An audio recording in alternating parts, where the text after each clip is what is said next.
Hello again, everybody. This is James Bartley, and you're watching and listening to the Cosmic Switchboard Show. Today, our very special guest is Charmaine de Rosario Saytch. Charmaine is a ET human hybrid, mantis lion being, but mostly reptilian. She has always had ET experiences and abductions, and also spiritual and paranormal phenomena occur around her. She has also had negative encounters with military, secret societies, some ETs, and MyLab experiences. Charmaine has hybrid children that she does not have access to due to them being held by the military and secret societies. She works closely with various positive ET groups for the benefit of humanity, including the Galactic Federation, who have encouraged her to start an organization to bridge the divide between humanity, hybrids, and aliens. The Galactic Federation also wished her to start a health, education, and retreat center with cutting-edge alternative therapies, support counseling, and regression for experiencers, abductees, and hybrids, as well as facilities for courses, workshops, conferences, art gallery, multimedia center, library, and space for other practitioners to facilitate in improving and maintaining people's health and well-being. Charmaine offers various services including nutrition, emotional freedom technique, intuitive healing body work, and massage, life coaching, Reiki healing, and courses. This year, Charmaine is also running sacred sites tours and workshops for hybrids and experiencers, and we will provide contact information for our listeners on our dedicated YouTube channel as well as on our dedicated website. So without any further ado, Charmaine de Rosario Saytch, welcome to the Cosmic Switchboard Show. Thank you very much, James. Lovely to be here. It sounds like you've had a lifetime of experiences. Could you tell us how your childhood came about, and when did this phenomena start to manifest in your life, and how as a young girl did you regard these experiences? Certainly. Well, you see, for me, I'm coming from the point of view that I don't find any of this sort of stuff weird or strange because I've always had it. For me, growing up, I was very aware that I was different. At that point, you know, I didn't have a concept of different boxes or labels for people. So I wouldn't have necessarily sort of said, oh, I was a hybrid or I was this or I was that. I just had that keen sense that I was different from everyone else around me, and particularly at school, I was very different.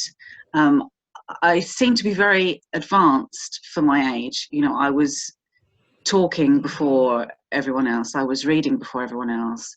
I was walking. So everything was a lot more in advance than sort of the babies and the children around me. For me, I always had ETs visiting me. So I just thought that was a normal thing. I thought, oh, you know, this happens to everyone.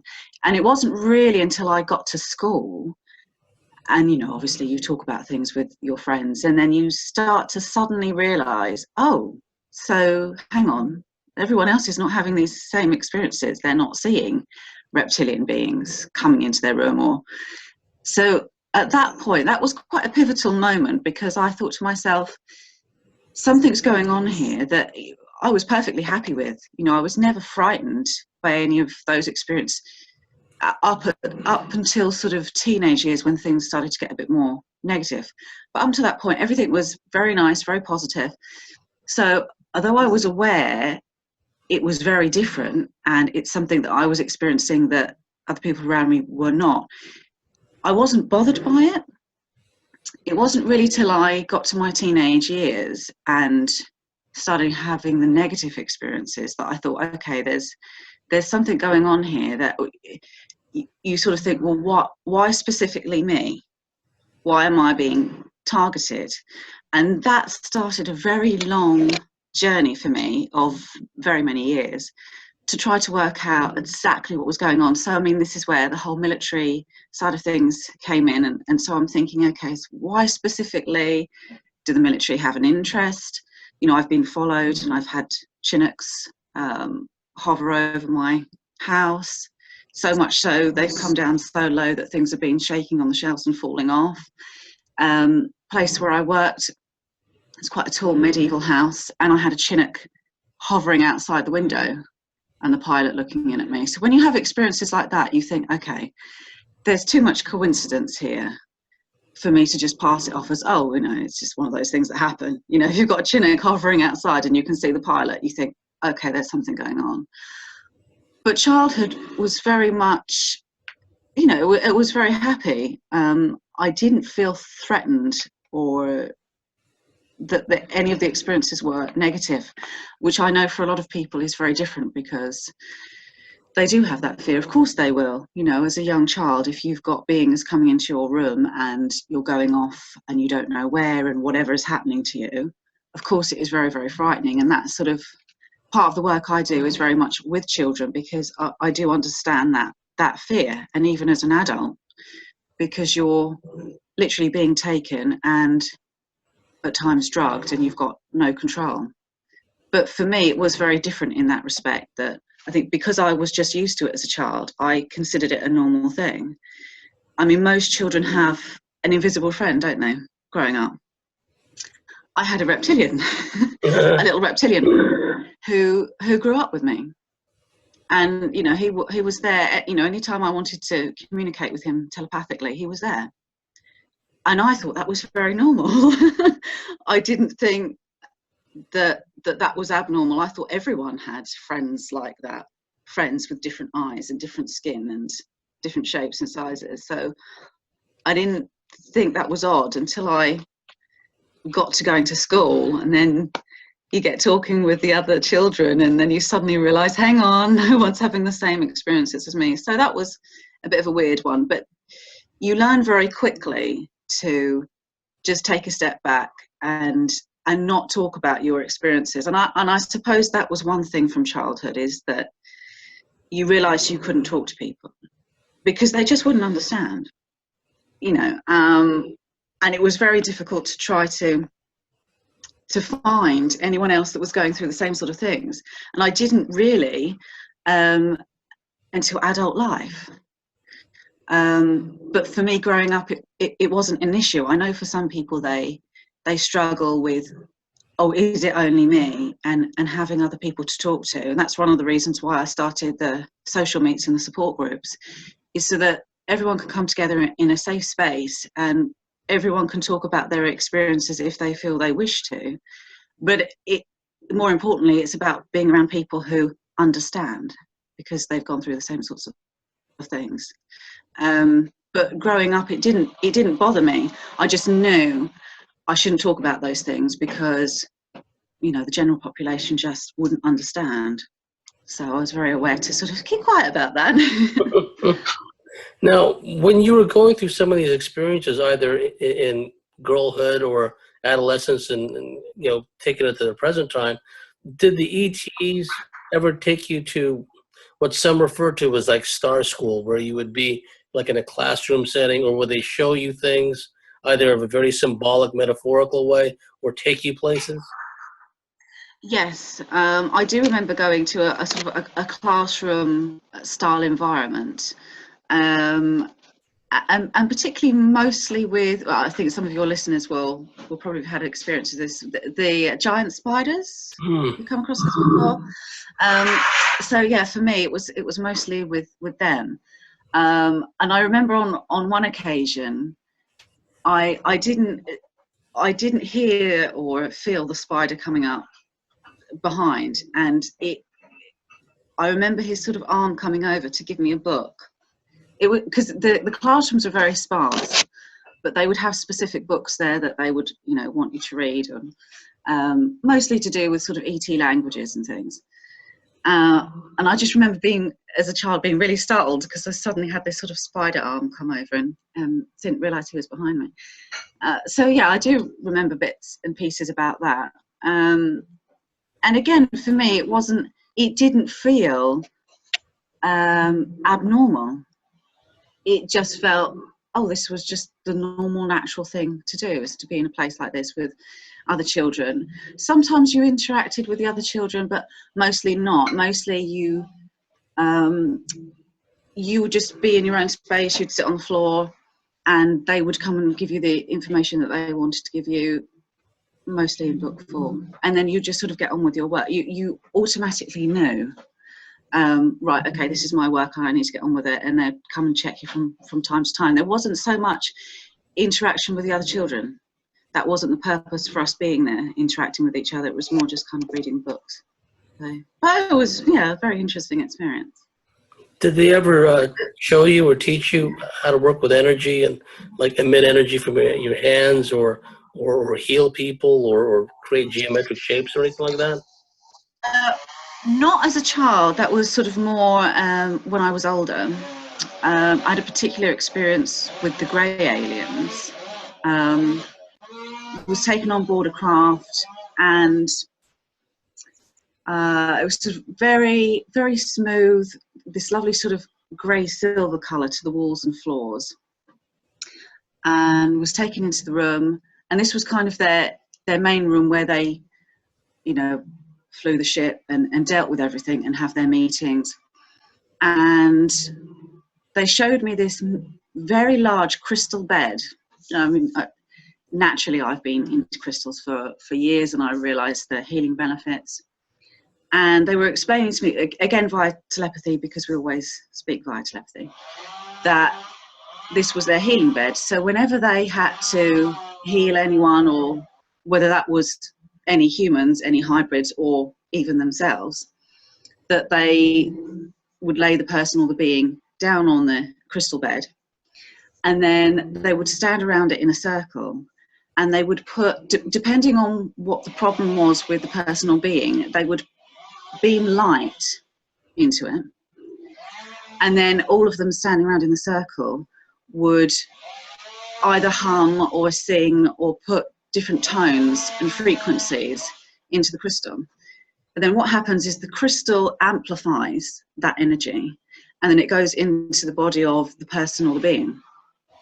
And I mean, this was great because I'd already been into energy healing for a long time, and I've always been a natural healer. And did the Reiki courses, just because nowadays you have to have a bit of paper to be able to do this, don't you? Even though we're all natural healers anyway. But so for me, that was really fascinating to see how they go about their healing process, not just for themselves, but, you know, if there's anyone that they are abducting that is somehow unwell, that this is how they would treat them. And they did lay me down on the bed, so I had that experience, and it was the most wonderful experience, because every single cell in your body feels that energy. It's like your whole body is vibrating and full of light and full of energy, and you feel almost weightless, is probably the best way I can describe it, but very warm and very comforted. And they had so much love, those grey beings, so much love. I mean, you could feel it. But that was a very important part of the energy healing process, is that your intention as a being, and I mean, it's exactly the same for any being, you know, whether you're ET, hybrid or human, your intention will create a physical effect. So it's, you know, that idea of your mind, your thought power, you can create it.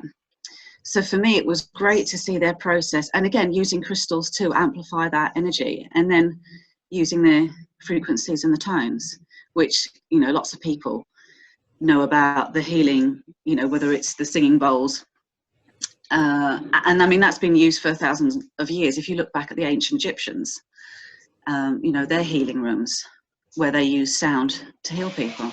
So, and again, that's interesting, because if you look back in history, you realize, or anyone who's into this will realize, that at certain points in history, things have come up, you know, like with the ancient Egyptians, certain technologies, and you can see where the ETs have influenced and they visited, and you can see how that's been adapted, and humanity has been given certain gifts.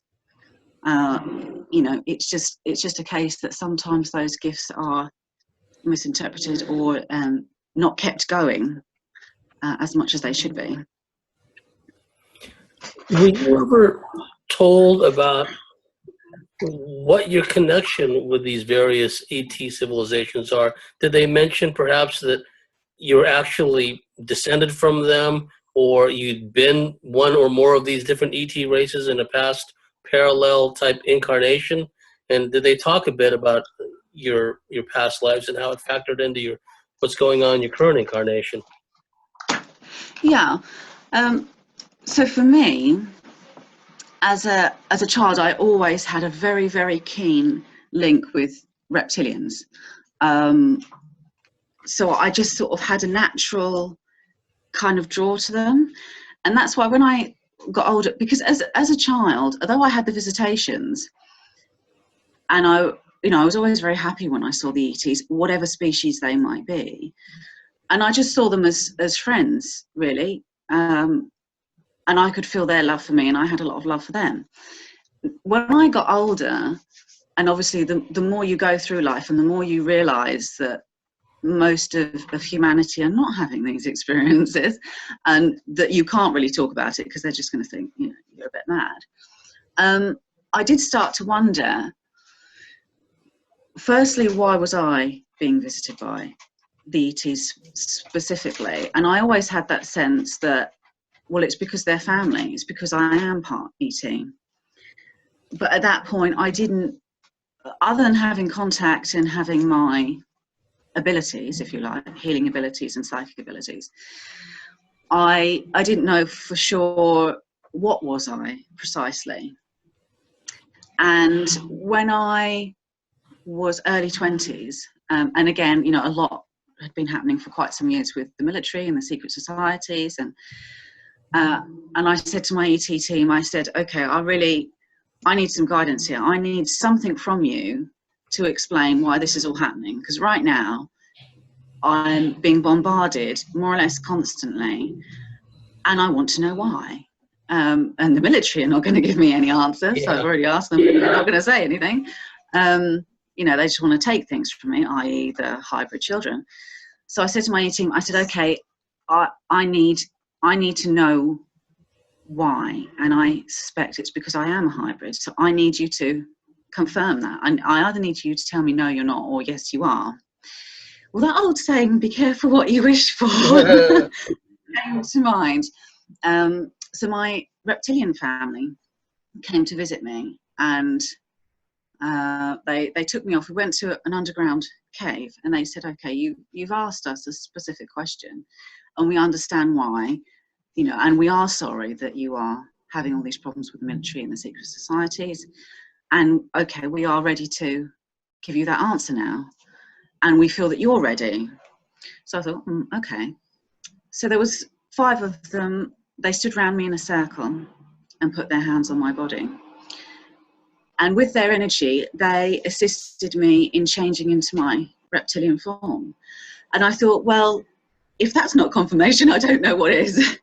Now, at that moment, I was ecstatically happy. For the first time in my life, I felt complete, is about the best way I can describe it. And, for me, it was really just nice to spend time with them because they were family. But it was nice to be able to spend time with them in my other form. And so it was interesting communicating with them and them saying, well, look, you are going to experience things differently because you are hybrid. And I said, but why all the negative stuff? Why? And we can all ask this question, can't we? Whatever species you are, whether you're a hybrid or a human, we all have things that go wrong in our life. And you do sometimes sit there and think, why me? Why? Why is this happening? But you see, we've all got our own missions. So everything that happens, we learn from.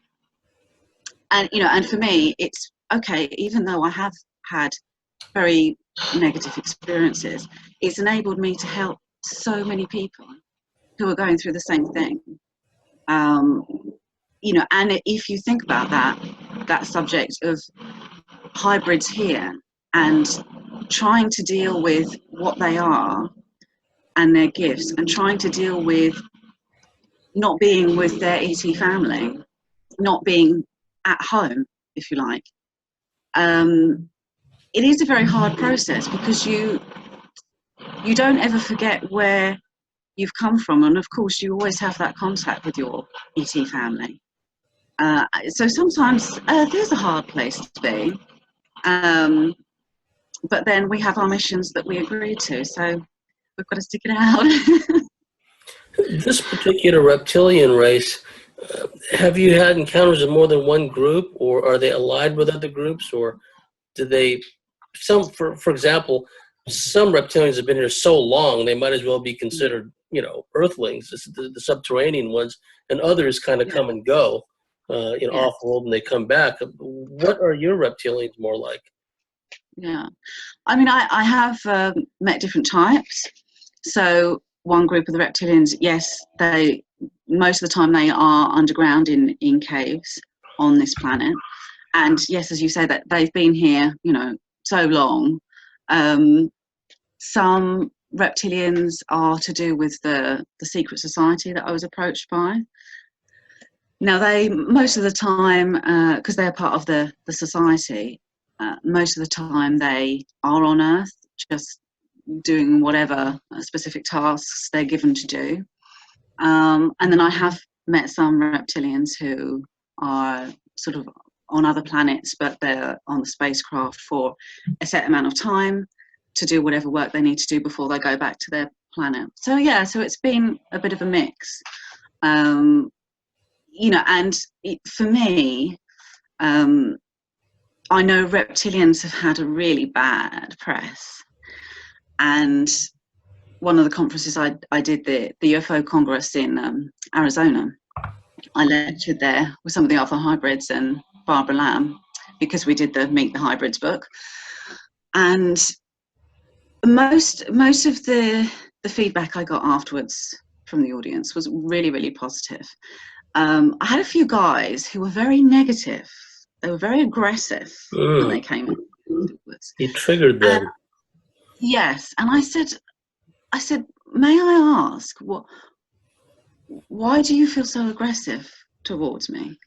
And I said, is it just the fact that I stood on stage and I told you about my story and I admitted that I'm a hybrid?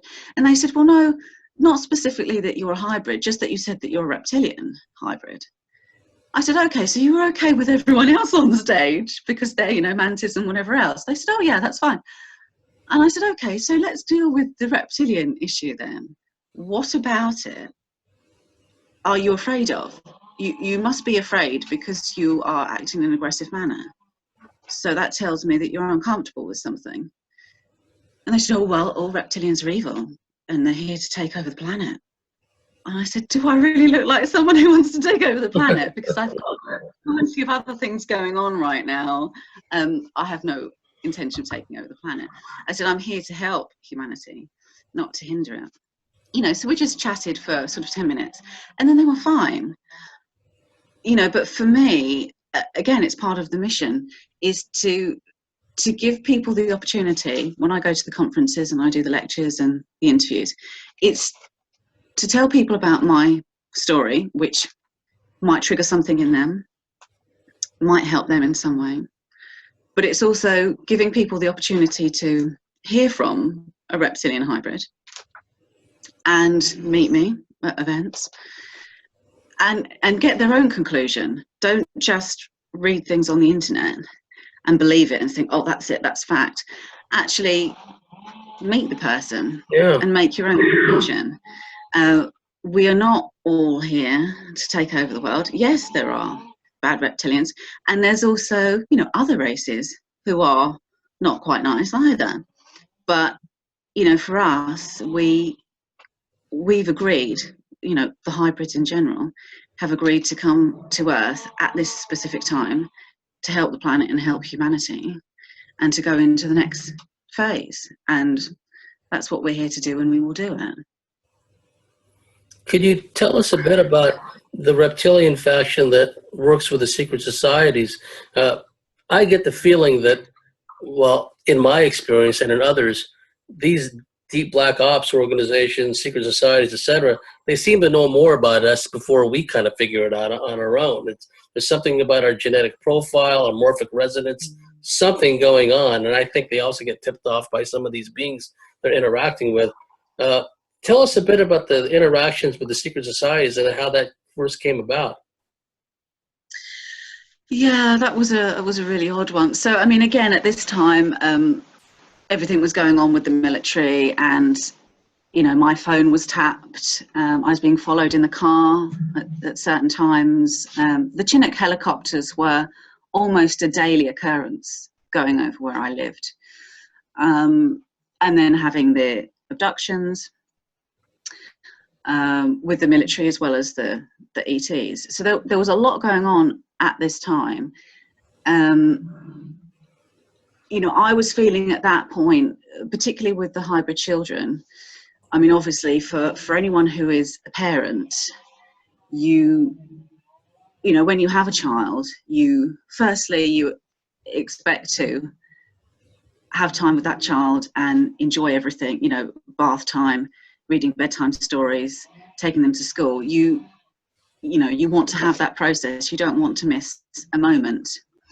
So for me, going through, I mean, not only because they were all achieved via rape, so first and foremost, when something like that happens and you're not consenting to it, that's quite something to deal with. And then to realise you are pregnant and you're running the risk of obviously them being taken, because that's the reason why you were raped. So dealing with not having the children was very difficult, and then not having any access. You know, you can't just say, you know, ring up and say, oh, you know, can I see my children now?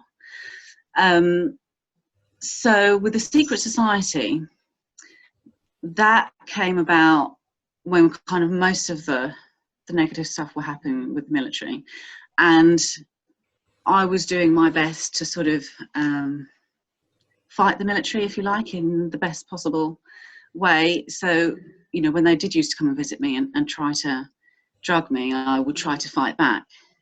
I was doing anything and everything at that point to stop them, because I thought, I do not want this to continue. And plus, I didn't want any more children being created, not having me as a mother, and being treated in whatever way they are being treated. So with the experience with the secret society, I don't remember them coming into my home. Literally, the first thing I remember is waking up in a strange room. And I thought, oh, okay, here we go again. And stone walls, there was a table and 2 chairs, and it was a circular room. So instantly I thought, right, this is a bit different to what I've had before. You know, this didn't feel military. So walked around the room, tried the door, it was locked, sat down on one of the chairs, and a man came in, quite tall, in a black robe with a hood. And he had the hood up, so he obviously didn't want me to see his face. So I thought, okay. And he sat down and he started talking. And he said, oh, well, we are offering you the chance to join us. And I said, well, firstly, who are you? What are you? What am I joining? And he said, oh, don't worry about that. Do you agree? And I said, well, how on earth can you expect me? You've abducted me. I've woken up in this room. I have no idea who you are or what you're to do with. You just want me to agree to join you. For what purpose? So anyway, this went on for a while, and he was getting more and more angry. And I said, no, I don't agree. How can I agree to something that you're not talking to me about? So he went out of the room, left the door open, so I followed him. Quite a large room, sort of half moon shape. Windows on one side, wooden chairs. He went and sat in one of the wooden chairs. Everyone in the room had black robes on. So I thought, oh, okay, this is going to be interesting. So their meeting was, it seemed, about to start. So I just stood there as an observer. And so he was talking away to the rest of the people. And then he ordered someone to be brought into the room. And there was this very, very tall being, black and red skin, horns on the top of his head. I suppose a little bit like the one from Star Wars. Darth Maul. That's the one. Sort of a little bit like that. And so this man said, was trying to basically do a deal with this being, saying, well, look, we want you to do these things for us, and in exchange, you know, let's discuss what you want instead. So there was this deal going on. I thought, this is bizarre. You mean they're trying to work out a deal with this being, or with you? Yes, with the being. So there was things that they wanted from the being, and so he said, okay, right, this is what we want, so what do you want in exchange? So they struck a deal. So the other being went off, and I thought, this is just weird. And you know, I tried to see anyone's faces, but with the black hoods up, you couldn't see anything. I mean, if anything, you could see the end of their nose and maybe a little bit of their sort of chin, but that was it. So they started leaving the room, and there was this sort of big arched doorway, and this reptilian come walking into the room, and I stood there and I was so shocked because I knew it was my son. And this was the first rape that happened. And I just instinctively knew. Now, this is the first time I had met him, because he had been kept away from me up until this point. And I mean, obviously, being a mother, I was so happy to see him. And so we went off into a little side room and just spent time talking. And, you know, obviously I had so many questions. And, you know, he kept saying, I'm not allowed to tell you. I can't answer that. I can't answer that. And I was getting so frustrated because I thought, how dare this society? I mean, firstly, they've taken my son away. I'm getting a little bit of time with my son, and yet we can't talk about things. And I was just so angry. So, but it was nice to have some time with him, of course. So I was then taken from that room, taken to another room that again was circular. Again, people in black robes standing around in a circle, and the being was there again, this black and red being. And I knew something was wrong. I knew something was very, very wrong at this point, just because of people being in the room and the way they were standing. It all looked very sort of ritualistic, and I thought something's about to happen here. So anyway, I went into the room. The main chap who had spoken to me earlier about joining, basically the intention that they had for me was breeding. That's why they wanted me to join. And I thought to myself, there's got to have been contact between the military and this secret society, because the military had already been using me for breeding against my will. So I thought there's got to be a connection here. Someone's got to have spoken to someone. So anyway, I was made to lay on the floor, and I knew it was going to be a rape scenario again. I knew it. So it was. So that's one of the reasons why the black and red being was there. So I thought, okay, was it the black and red? Interject for a second. Was it the black and red being that raped you, or was it one of the that were in the robes?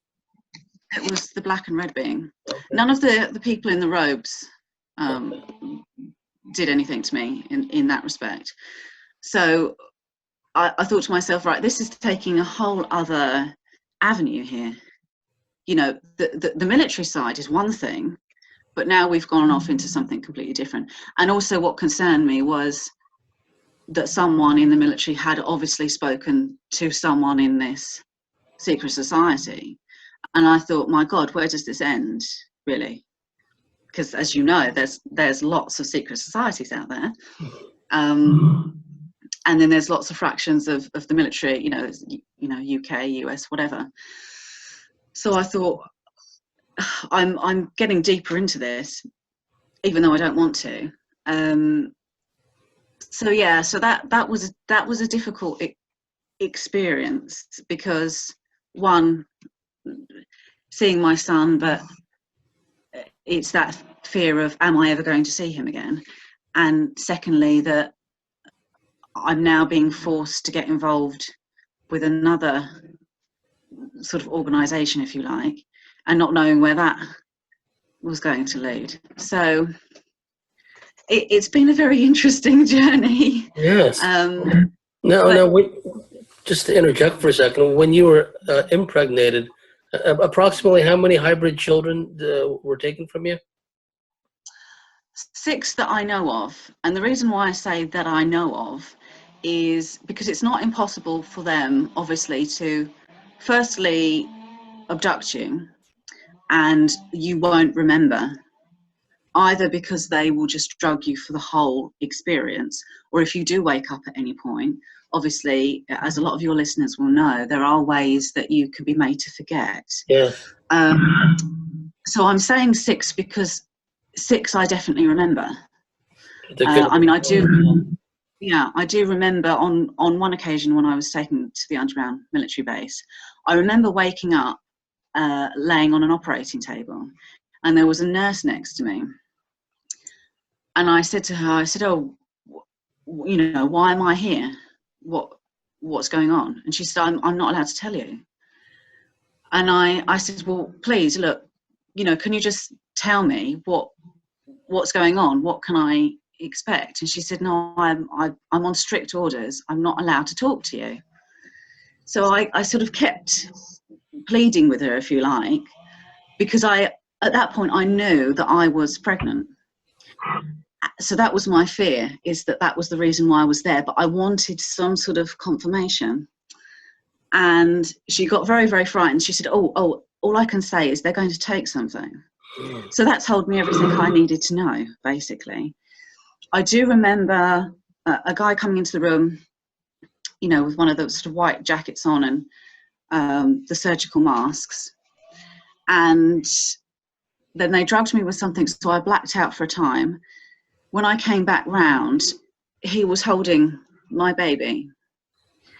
And then he suddenly realised I was awake, and he quickly turned and left the room. So definitely I remember 6 occasions. But as I say, there may be more children, and I don't remember because they don't want me to remember.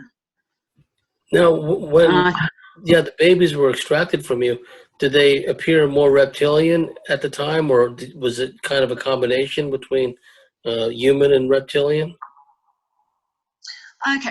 Okay. So the first child I had, which is one of my sons, was a reptilian. And then the black and red being was to do with the secret society. To my knowledge, I've never met that child. The 3 children on the underground military base, I've got a little boy and 2 girls. Now the 2 girls are very tall, very slender, black slanted eyes, and they're very, I have to say, of all the children, the 2 girls are in a sense the ones I'm least worried about, because they're not very emotional. Times when I've been with them, they're not bothered. Okay, yes, they know I'm their mother, but they're not bothered about having a hug or playing with toys or sitting on your lap or anything like that. They're very self-sufficient and quite emotionless. The little boy is very different. To look at him, you would just think he's the normal human. And he's very much, he likes his toys and he likes hugs and kisses and things like that. But you see, it's interesting because with each of the rapes, it's been a different ET species. Mm. So they're obviously, they're experimenting and seeing, what can we create here? What's a good mix? But then they've been doing that for a very, very long time anyway. So that's nothing new. Now, the reptilian group that you had spent most of your time with, that you kind of grew up with, you mentioned the one that you had grown up with as a friend. What was their perspective, if you found out, about the reptilian group that was with the secret society? Did they bear them any ill will because they were doing that to you, or were they kind of neutral about it, or were they kind of like a different faction, or connected to them in some way? I mean, my reptilian family don't have any connections with military or the secret society. I mean, obviously, no, they're not very pleased that I've gone through these things. Because for them, they are. You see, this is one thing that some people have the concept that reptilians are emotionless and that we don't get upset about anything or we don't love.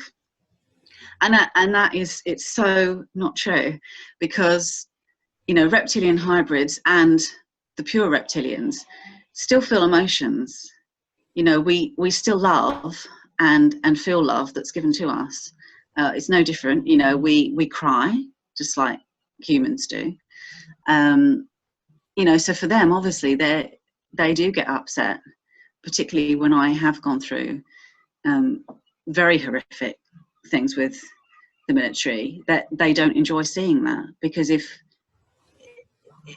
for like humans, if you love someone, if they hurt, you hurt, don't you?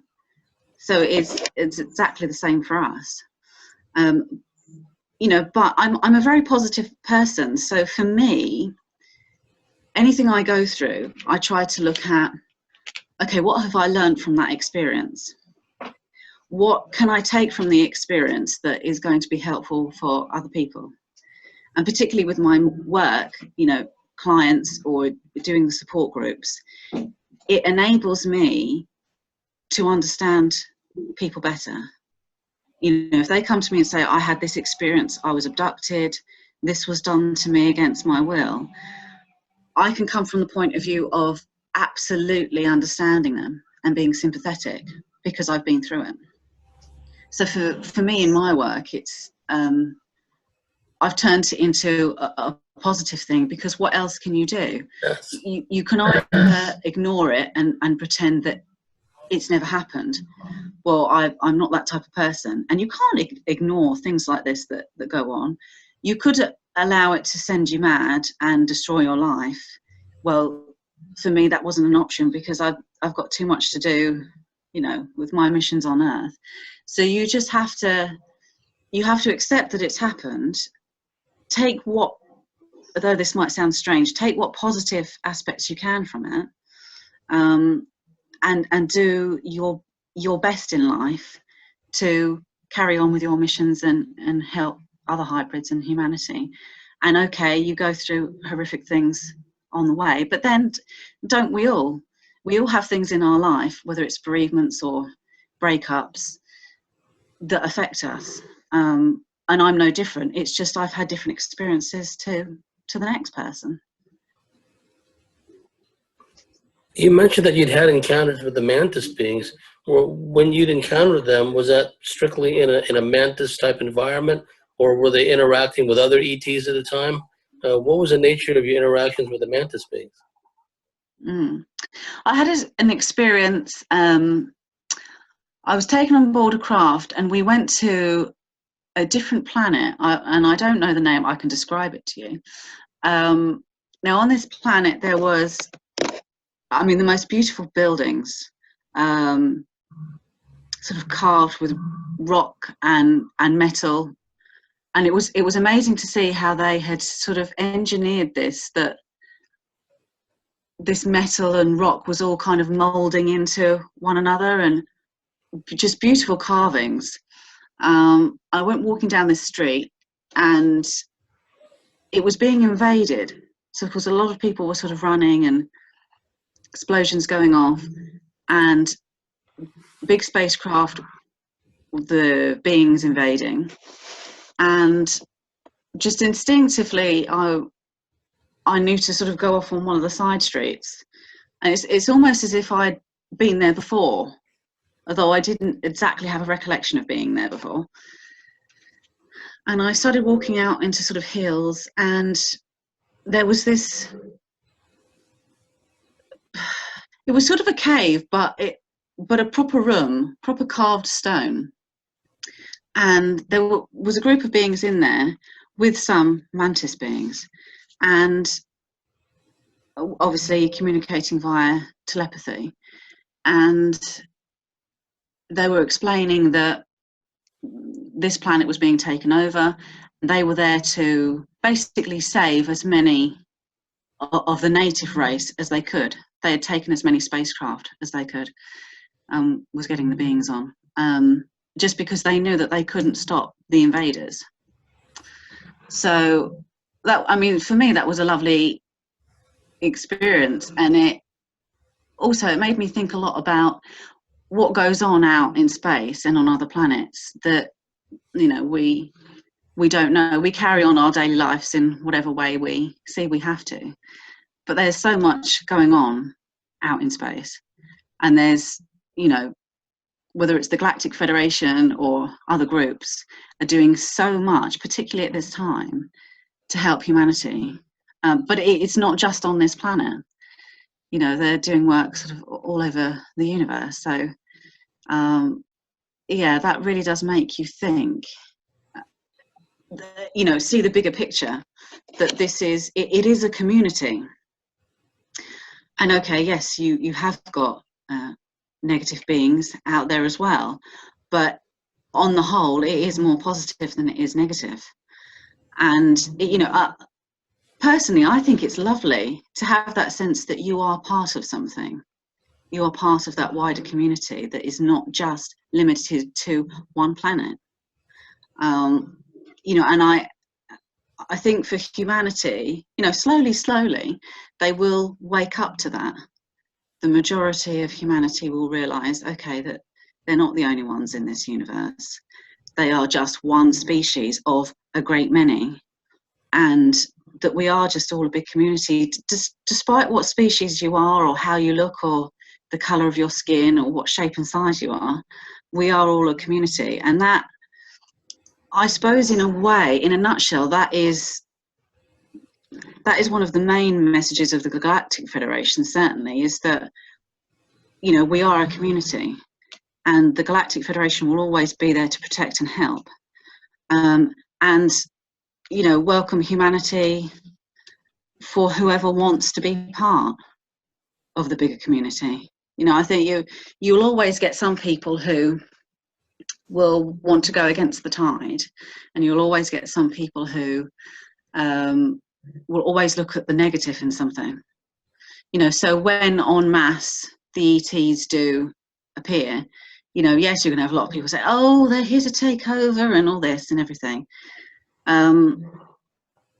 But you have to be positive, and for us, we are here to reconnect humanity, reawaken them to the gifts that they already have. It's just they've forgotten how to use them. And it isn't about holding on to the negative. It isn't about personal possessions or greed, because the karma and the energy of that, as a lot of your listeners will know, is hugely negative. It completely stunts your spiritual growth. And, you know, for us, we, you know, being light beings, and we're all about love and healing. That's what we want for humanity. We want you all to unite, because, you know, with Illuminati and all the other kind of fractions out there, it is divide and conquer. And the more you can make people ill or spread the fear, the better you can control them. And for us, we don't want to control humanity. We want humanity to empower themselves. But then they, you know, I've been asked before, well, why can't the ETs just solve everything? But you see, my answer to that is, with all due respect, it's not it's not the ET's job. We, you know, they will, and us as hybrids will do absolutely everything we can, but it's not all down to us, because, you know, yes, we all have to live here on the planet, so we all have a job. You know, you can't just say to the ETs, oh, well, you know, you sort out global warming and you sort out how polluted the oceans are, and because there's no point the ETs sorting something out just for humanity to carry on in the same way that it is at the moment. It's, you have to take responsibility. Each and every one of us has to take responsibility, and if there's any way that we can improve and help each other, that we have a responsibility to do that as any being, human, hybrid, or ET. In the time we have left in the first segment, Charmaine, could you tell us a bit about how you first became introduced to the Galactic Federation? I've spoken to some people. They say they were taken before what's been described as an assembly, if you will, where they're taken before a whole group of different ETs and all different civilizations. Other times they're taken to a conference, a smaller group of different ETs. How were you introduced to them? Okay, well, so in previous lives, I have been part of the Galactic Federation in one way or another, and that's either been doing my missions on a planet or on board spacecraft. So for me, when I agreed to come back to Earth this time, I still wanted to work with them. So for me, it was sort of prearranged before I was placed on Earth. But you know, as a child, apart from, you know, like information downloads as a bit of a kind of check-in with them, I didn't have too much interaction. It wasn't until I got older, then I had a lot of information downloads. I had a lot of contact with them saying, okay, we're ready now for you to sort of start on your mission for this life. So we went through the process of trying to work out the best way to carry out my mission. And that's basically when they said, okay, you need to start the business. So I registered a business. They wanted a website. So they gave me all the information for what they wanted on the website, how they wanted it, the color scheme, the name. You know, it was their motto, basically, bridging the divide between humanity, hybrids, and aliens. That's what they wanted, and the logo of planet Earth and the galaxy. That is specifically what they wanted. So I just had to go and do it, which I've done at the time. But you know, for them, again, they said doing the social meets and the support groups, because it's so important for people and hybrids to have a space that they feel is safe, where everyone can get together. And it's a social meet. So you know, we'll sit around and we'll have some lunch and watch documentaries and talk about different books, obviously all ET related and to do with government cover-ups, and then the support groups, because they knew how important it was for people to have a safe space where they can come and talk about what's happened to them, and that they know that they're not going to be judged, and no one's going to turn around and say, oh no, I don't believe you, that's ridiculous, because we're all in the same boat. You know, we've all been through similar things. So that was very important. And then, you know, everything else that I've trained in, you know, the Reiki healing, I've always been a healer, but in this day and age, you have to have a bit of paper to prove you can do it, and the insurance. The nutrition, because they know how important it is for humanity to reconnect and reawaken, and nutrition is a huge part of that, because one of the ways, as I'm sure you and a lot of your listeners will know, one of the ways that the hierarchy, as I call them, are manipulating and controlling and trying to disconnect humanity from their spiritual selves is through food and water. So, for example, all the fluoride that they pump into the water. Now, fluoride directly affects the pituitary gland. Now, that is the seat of spirituality. And then everything that they're doing with the food, the chemicals that they're putting in, aspartame, causing cancer, for example. So, these are their little tactics to keep you subdued, to disconnect you, and to ultimately kill you.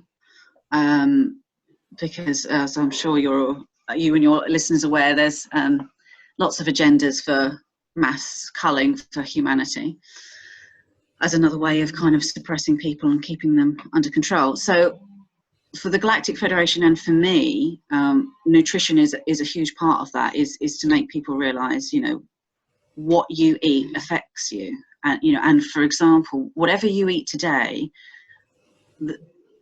the energy of that will stay in your system for 3 days. So it's not just how it's affecting you today, you've got to think 3 days ahead. Dehydration, sorry, I'm going off on the nutrition. No, please.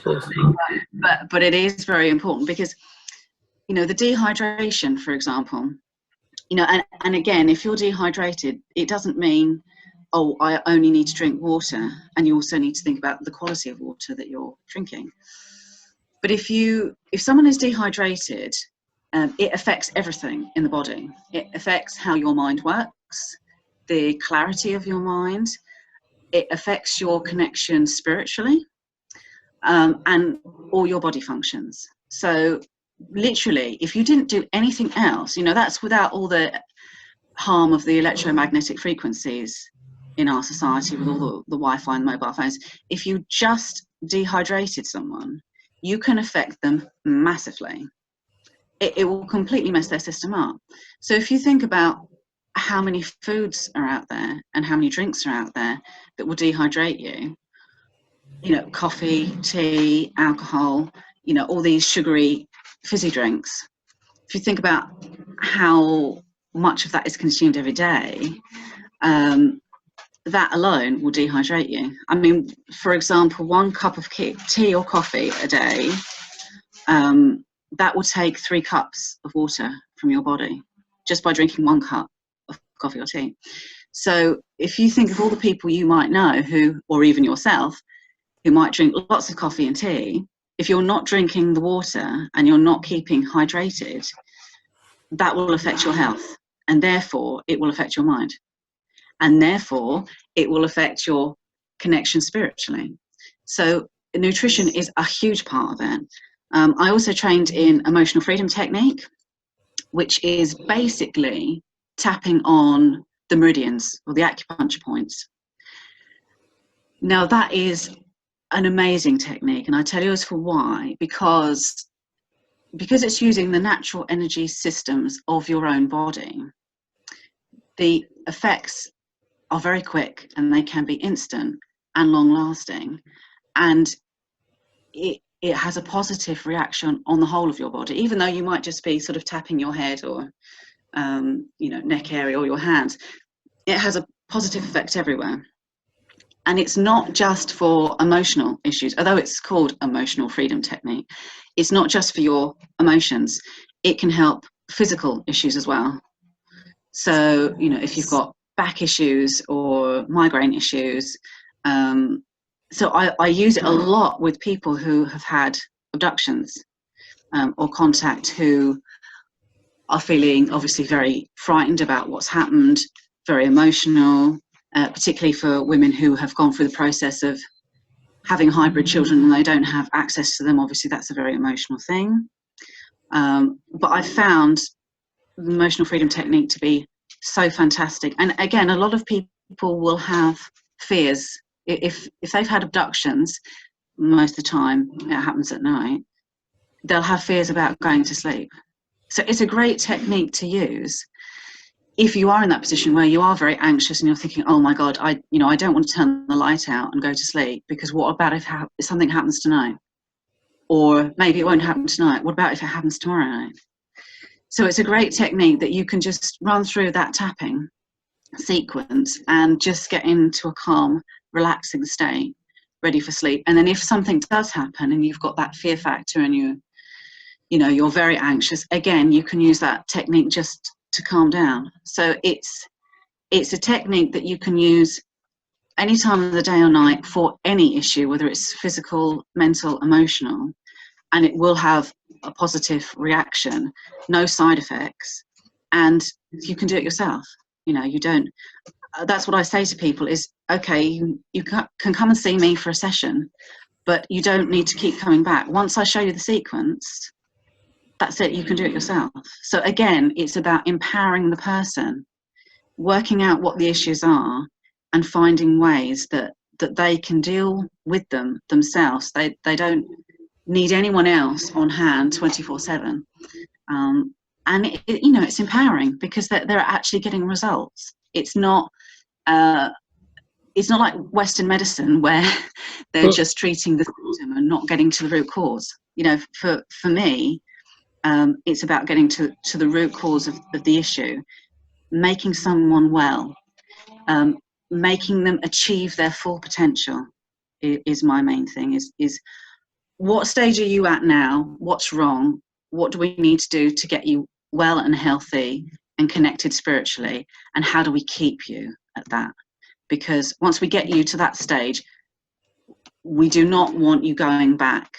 We don't want you going back to the fear factor. We don't want you going back to the anxiety. We don't want you going back to being basically manipulated and controlled by, as I call them, the hierarchy.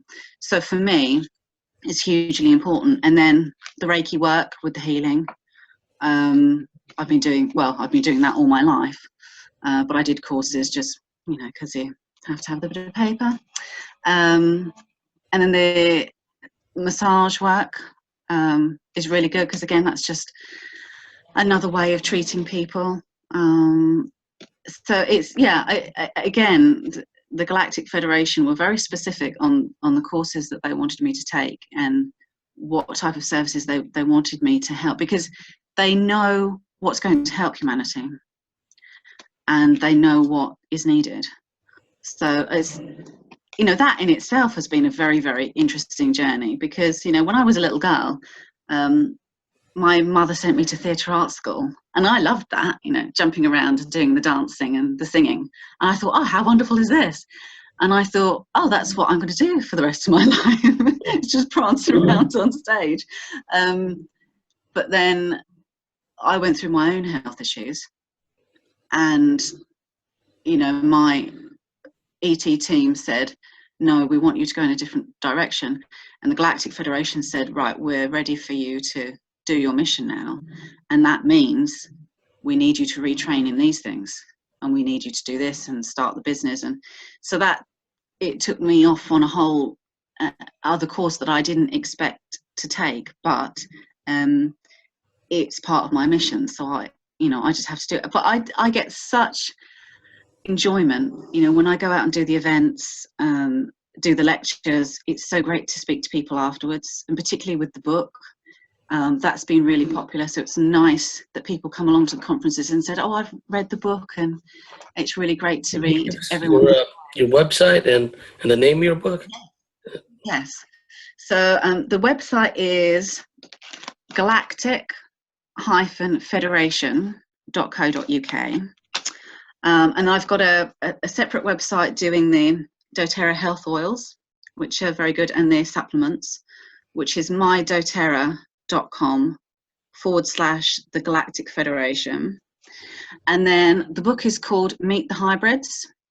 Now, if anyone does want a copy of the book, and I can sign it for them, if they want to send me an email, because I can post out anywhere in the world. So I'm happy to sign it if anyone wants it. Well, we've reached the end of a fascinating first segment. Thank you so much, Charmaine. In the second half, I asked Charmaine to share some of her military experiences. So for our dear listeners out there, if you like what we do, if you believe in what we do, please go to thecosmicswitchboard.com, sign up and become a member, and we'll see you at the top of the next hour.